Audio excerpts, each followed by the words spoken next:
बोलिए सच्चे दरबार की जय। प्रेम से बोलिए सच्चे दरबार की जय। दुर्गा मैया की जय।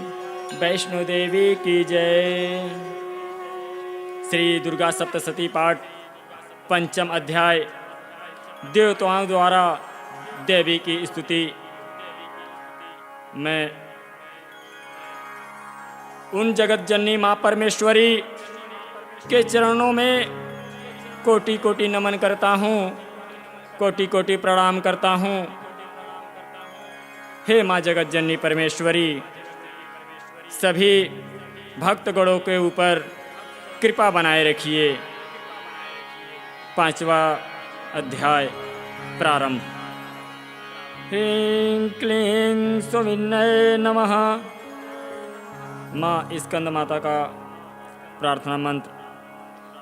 सिंहासन गता नित्यं पद्यांचित करद्वया। शुभदास्तु सदा देवी स्कंद माता यशस्विनी। माँ स्कंद माता की स्तुति मंत्र। या देवी सर्वभूतेषु माँ स्कंद माता रूपेण संस्थिता। नमस्तस्यै नमस्तस्यै नमस्तस्यै नमो नमः। बोलिए सच्चे दरबार की जय। श्री दुर्गा सप्तशती पंचम अध्याय। देवताओं द्वारा देवी की स्तुति। महर्षि मेघा ने कहा, पूर्व काल में शुंभ निशुंभ नामक असुरों ने अपने बल के मद से इंद्र का त्रिलोकी का राज्य और यज्ञों के भाग छीन लिए, और वह दोनों इसी प्रकार सूर्य, चंद्रमा, धर्मराज और वरुण के अधिकार भी छीनकर स्वयं ही उनका उपयोग करने लगे। वायु और अग्नि का कार्य भी वही करने लगे, और इसके पश्चात उन्होंने जिन देवताओं का राज्य छीना था उनको अपने अपने स्थान से निकाल दिया। इस तरह से अधिकार छीने हुए तथा दैत्यों द्वारा निकाले हुए देवता अपराजिता देवी का स्मरण करने लगे कि देवी ने हमको वर दिया था कि मैं तुम्हारी संपूर्ण विपत्तियों को नष्ट करके रक्षा करूंगी। ऐसा विचार कर सब देवता हिमालय पर गए और भगवती विष्णु माया की स्तुति करने लगे। देवताओं ने कहा, देवी को नमस्कार है, शिव को नमस्कार है, प्रकृति और भद्रा को नमस्कार है। हम लोग रौद्रा, नित्या और गौरी को नमस्कार करते हैं। ज्योत्सनामयी, चंद्र रूपिणी व सुख रूपा देवी को निरंतर नमस्कार है। शरणागतों का कल्याण करने वाली वृद्धि और सिद्धि रूपा देवी को हम बार बार नमस्कार करते हैं। और नैनृत्य राजाओं की लक्ष्मी तथा सर्वाणी को नमस्कार है। दुर्गा को, दुर्ग स्थलों को पार करने वाली दुर्ग पारा को, सारा सर्वकारिणी ख्याति कृष्ण और धूम्र देवी को सदैव नमस्कार है। अत्यंत सौम्य तथा अत्यंत रौद्र रूपा को हम नमस्कार करते हैं, उन्हें हमारा बारंबार प्रणाम है। जगत की आधारभूत कृति देवी को बार बार नमस्कार करते हैं। जिस देवी को प्राणी मात्र विष्णु माया कहते हैं उसको नमस्कार है, उसको नमस्कार है, उसको नमस्कार है।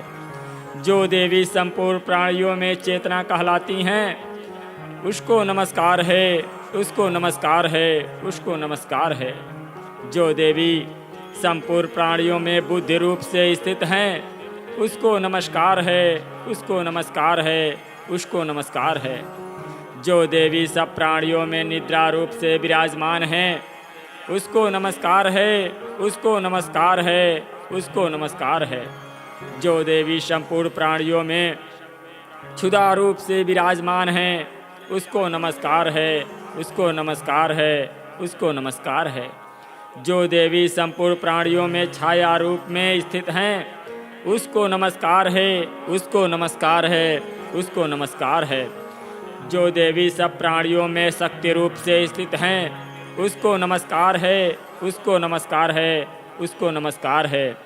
जो देवी संपूर्ण प्राणियों में तृष्णा रूप से स्थित हैं, उसको नमस्कार है, उसको नमस्कार है, उसको नमस्कार है।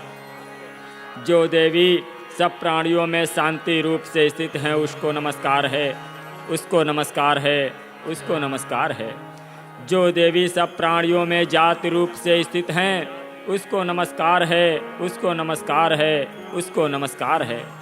जो देवी सब प्राणियों में लज्जा रूप से स्थित हैं, उसको नमस्कार है, उसको नमस्कार है, उसको नमस्कार है। जो देवी सब प्राणियों में श्रद्धा रूप से स्थित हैं, उसको नमस्कार है, उसको नमस्कार है, उसको नमस्कार है। जो देवी संपूर्ण प्राणियों में कांति रूप से स्थित हैं, जो देवी सब प्राणियों में लक्ष्मी रूप से स्थित हैं, उसको नमस्कार है, उसको नमस्कार है, उसको नमस्कार है। जो देवी संपूर्ण प्राणियों में वृत्ति रूप से स्थित हैं, उसको नमस्कार है, उसको नमस्कार है, उसको नमस्कार है। जो देवी सब प्राणियों में स्मृति रूप से विराजमान हैं, उसको नमस्कार है, उसको नमस्कार है, उसको नमस्कार है। जो देवी सब प्राणियों में दया रूप से स्थित हैं, उसको नमस्कार है, उसको नमस्कार है, उसको नमस्कार है। जो देवी सब प्राणियों में तुष्टि रूप से स्थित हैं, उसको नमस्कार है, उसको नमस्कार है, उसको नमस्कार है। जो देवी संपूर्ण प्राणियों में मातृ रूप से स्थित हैं, उसको नमस्कार है, उसको नमस्कार है, उसको नमस्कार है। जो देवी संपूर्ण प्राणियों में भ्रांति रूप से स्थित हैं, उसको नमस्कार है, उसको नमस्कार है, उसको नमस्कार है। जो देवी संपूर्ण प्राणियों में नित्य व्याप्त रहती हैं, उसको नमस्कार है, उसको नमस्कार है, उसको नमस्कार है। जो देवी चैतन्य रूप से इस संपूर्ण संसार को व्याप्त करके स्थित हैं, उसको नमस्कार है, उसको नमस्कार है, उसको नमस्कार है। पूर्व काल में देवताओं ने अपने अभीष्ट फल पाने के लिए जिसकी स्तुति की है और देवराज इंद्र ने बहुत दिनों तक जिसका पूजन किया है, वह कल्याण की साधना भूता ईश्वरी हमारा कल्याण और मंगल करें तथा सारी विपत्तियों को नष्ट कर डालें। असुरों के सताए हुए हम संपूर्ण देवता उस परमेश्वरी को इस समय नमस्कार करते हैं तथा जो भक्ति पूर्वक स्मरण किए जाने पर तुरंत ही सब विपत्तियों को नष्ट कर देती हैं, वह जगदम्बा इस समय भी हमारा मंगल करके हमारी समस्त विपत्तियों को दूर करें। महर्षि मेघा ने कहा, हे राजन, इस प्रकार देवता स्तुति कर रहे थे तो उसी समय पार्वती देवी गंगा में स्नान करने के लिए आई। तब उनके शरीर से प्रकट होकर शिवा देवी बोली, शुंभ दैत्य के द्वारा स्वर्ग से निकले हुए और निशुंभ से हारे हुए यह देवता मेरी ही स्तुति कर रहे हैं। पार्वती के शरीर से अंबिका निकली थी, इसलिए उसको संपूर्ण लोक में अर्थात कौशिकी कहते हैं। कौशिकी के प्रकट होने के पश्चात पार्वती देवी के शरीर का रंग काला हो गया और वह हिमालय पर रहने वाली कालिका देवी के नाम से प्रसिद्ध हुई। फिर शुंभ और निशुंभ के दूत चंडमुंड वहाँ आए और उन्होंने परम मनोहर रूप वाली अंबिका देवी को देखा। फिर वह शुंभ के पास जाकर बोले, महाराज, एक अत्यंत सुंदरी स्त्री हिमालय को प्रकाशित कर रही है, वैसा रंग रूप आज तक हमने किसी स्त्री में नहीं देखा। हे असुरेश्वर, आप यह पता लगाएं कि वह कौन है और उसको ग्रहण कर लें। वह स्त्री स्त्रियों में रत्न है, वह अपनी कांति से दसों दिशाओं को प्रकाशित करती हुई वहाँ स्थित है, इसलिए आपको उसका देखना उचित है। हे प्रभु, तीनों लोकों के हाथी, घोड़े और मणि इत्यादि जितने रत्न हैं, वह सब इस समय आपके घर में शोभायमान हैं। हाथियों में रत्न रूप ऐरावत हाथी और उच्चैश्रवा नामक घोड़ा तो आप इंद्र से ले आए हैं। हंसों द्वारा जुता हुआ विमान जो कि ब्रह्मा जी के पास था, अब भी आपके पास है, और यह महापदम नामक खजाना आपने कुबार से छीना है। समुद्र ने आपको सदा खिले हुए फूलों की किंजलकिनी नामक माला दी है। वरुण का कंचन की वर्षा करने वाला छत्र आपके पास है। रथों में श्रेष्ठ प्रजापति का रथ भी आपके पास ही है। हे दैत्येंद्र, मृत्यु से उत्क्रांतिता नामक शक्ति भी आपने छीन ली है और वरुण का पास भी आपके भ्राता निशुंभ के पास ही है और समुद्र में पैदा होने वाले सब प्रकार के रत्न भी आपके भ्राता निशुंभ के अधिकार में है और जो अग्नि में न जल सके ऐसे 2 वस्त्र भी अग्निदेव ने आपको दिए हैं। हे दैत्यराज, इस प्रकार सारी रत्न रूपी वस्तुएं आप संग्रह कर चुके हैं, तो फिर आप यह कल्याणमयी स्त्रियों में रत्न रूप अनुपम स्त्री आप क्यों नहीं ग्रहण करते? महर्षि मेघा बोले, चंडमुंड का यह वचन सुनकर शुंभ ने विचारा कि सुग्रीव को अपना दूत बनाकर देवी के पास भेजा जाए। प्रथम उसको सब कुछ समझा दिया और कहा कि वहाँ जाकर तुम उसको अच्छी तरह से समझाना और ऐसा उपाय करना जिससे वह प्रसन्न होकर तुरंत मेरे पास चली आए। भली प्रकार समझाकर कहना। दूत सुग्रीव पर्वत के उस रमणीय भाग में पहुंचा जहां देवी रहती थी। दूत ने कहा, हे देवी, दैत्यों का राजा शुंभ जो इस समय तीनों लोकों का स्वामी है, मैं उसका दूत हूँ और यहाँ तुम्हारे पास आया हूँ। संपूर्ण देवता उसकी आज्ञा का स्वर से मानते हैं। अब जो कुछ उसने कहला भेजा है वह सुनो। उसने कहा, इस समय संपूर्ण त्रिलोकी मेरे वश में है और संपूर्ण यज्ञों के भाग को पृथक पृथक मैं ही लेता हूँ और तीनों लोकों में जितने श्रेष्ठ रत्न हैं वह सब मेरे पास है। देवराज इंद्र का वाहन रावत मेरे पास है जो मैंने उससे छीन लिया है। उच्च स्रवा नामक घोड़ा जो क्षीर सागर मंथन से करने से प्रकट हुआ था, उसे देवताओं ने मुझे समर्पित किया है। हे सुंदरी, इनके अतिरिक्त और भी जो रत्नभूषण पदार्थ देवताओं के पास थे वह सब मेरे पास हैं। हे देवी, मैं तुम्हें संसार की स्त्रियों में रत्न मानता हूँ क्योंकि रत्नों का उपभोग करने वाला ही हूँ। हे चंचल कटाक्षों वाली सुंदरी, अब यह मैं तुझ पर छोड़ता हूँ कि तू मेरे या मेरे भाई महापराक्रमी निशुंभ की सेवा में आ जाए। यदि तू मुझे वरेगी तो तुझे अतुल महान ईश्वर की प्राप्ति होगी। अतः तुम अपनी बुद्धि से यह विचार कर मेरे पास चली आओ। महर्षि मेघा ने कहा, दूत के ऐसा कहने पर संपूर्ण जगत का कल्याण करने वाली भगवती दुर्गा मन ही मन मुस्कुराई और इस प्रकार कहने लगी।